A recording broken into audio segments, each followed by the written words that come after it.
16টি গঠন পড়ে positive verb না, 4টি গঠন। মাত্র একটি গঠন মুখস্থ করব, তাহলেই পজিটিভ ভার্ব শেষ হবে এবং বাকি 3টি আমরা কৌশলগতভাবে মনে রাখবো। আসসালামু আলাইকুম ভিউয়ার্স, আমি মোহাম্মদ ইমদাদুল হক আছি আপনাদের সাথে।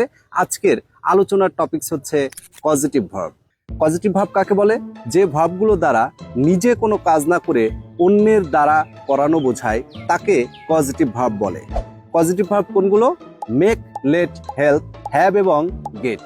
মেক, লেট, হেল্প, হ্যাভ এবং গেট, এগুলোকে কি ভার্ব বলে? পজিটিভ ভার্ব বলে।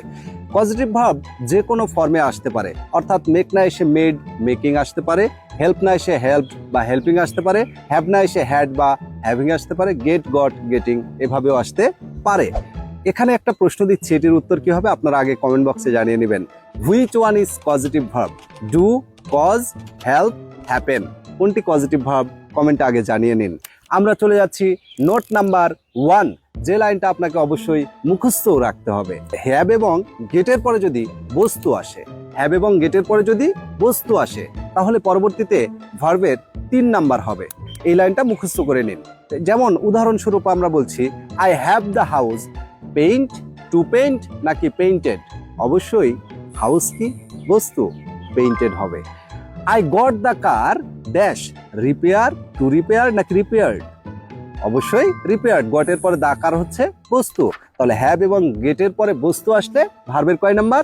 3 নাম্বার। এই লাইনটা আমাদের মুখস্থ করতে হবে।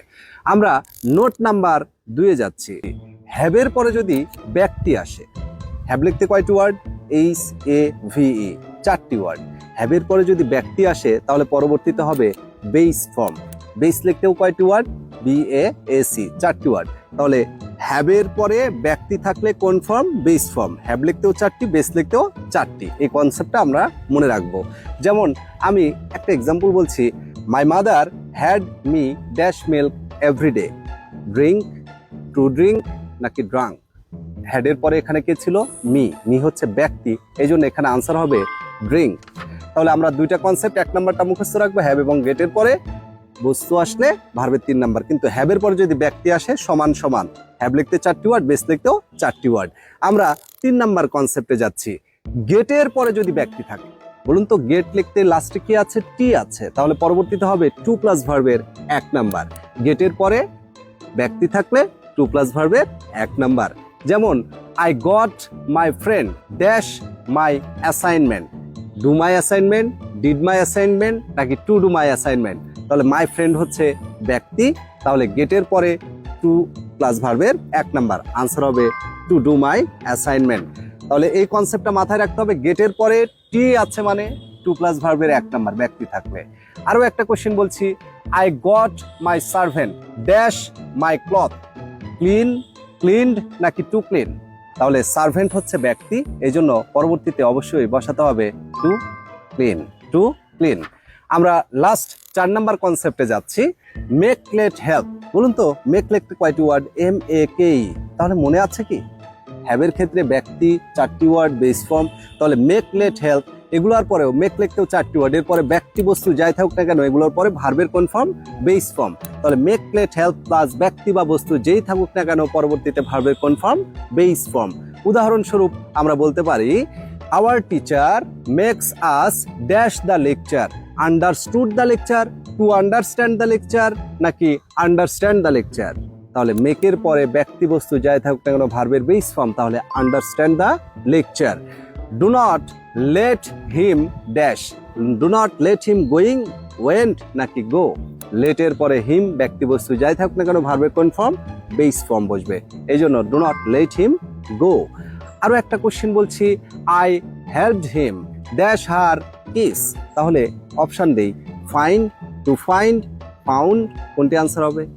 অবশ্যই হেল্পের পরে ব্যক্তি বস্তু যাই থাকুক না কেন ভার্বের বেস ফর্ম, এই জন্য আনসার হবে ফাইন্ড। তবে এখানে মনে রাখবেন, হেল্পের পরে যদি ফাইন্ড ভার্বের বেস ফর্ম খুঁজে না পাই তাহলে 2 প্লাস ভার্বের 1 নাম্বার আনসার নিতে হবে। তাহলে 2 প্লাস ভার্বের কয় নাম্বার আনসার নিব? 1 নাম্বার। আমি লাস্টে আরেকবার সামারাইজ করি, হ্যাভ এবং গেটের পরে যদি বস্তু থাকে তাহলে ভার্বের কয় নাম্বার? 3 নাম্বার। এই লাইনটা আমি বলেছি মুখস্থ করতে হবে, বাকিগুলো স্ট্র্যাটেজি দ্বারা। হ্যাভ লিখতে কয়টি ওয়ার্ড? 4টি ওয়ার্ড। তাহলে পরে কোন ফর্ম? Base form. এটা মুখস্থ নয়, এটা স্ট্র্যাটেজি দ্বারা মনে রাখবো।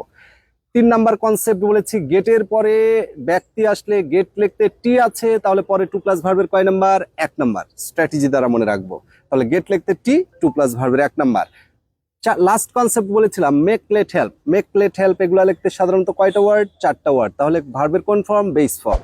এই 4টি কনসেপ্ট মনে রেখে আপনারা পজিটিভ ভার্বের মাস্টার বইয়ের 498 থেকে 502 নাম্বার পেজ পর্যন্ত যাবতীয় এমসিকিউ সমাধান করতে পারবেন। তবে 2টা এমসিকিউ আপনাদের সমস্যা হবে। এই 2টা এমসিকিউ কেউ যদি কমেন্টে লিখে দিতে পারেন, তার জন্য একটা স্পেশাল পুরস্কারের ব্যবস্থা করা আছে। ঠিক আছে, ভালো থাকবেন। আর আমাদের ইউটিউব চ্যানেল এবং ফেসবুকে ফলো দিয়ে আমাদেরকে সহযোগিতা করবেন। ভালো থাকবেন। আল্লাহ হাফেজ।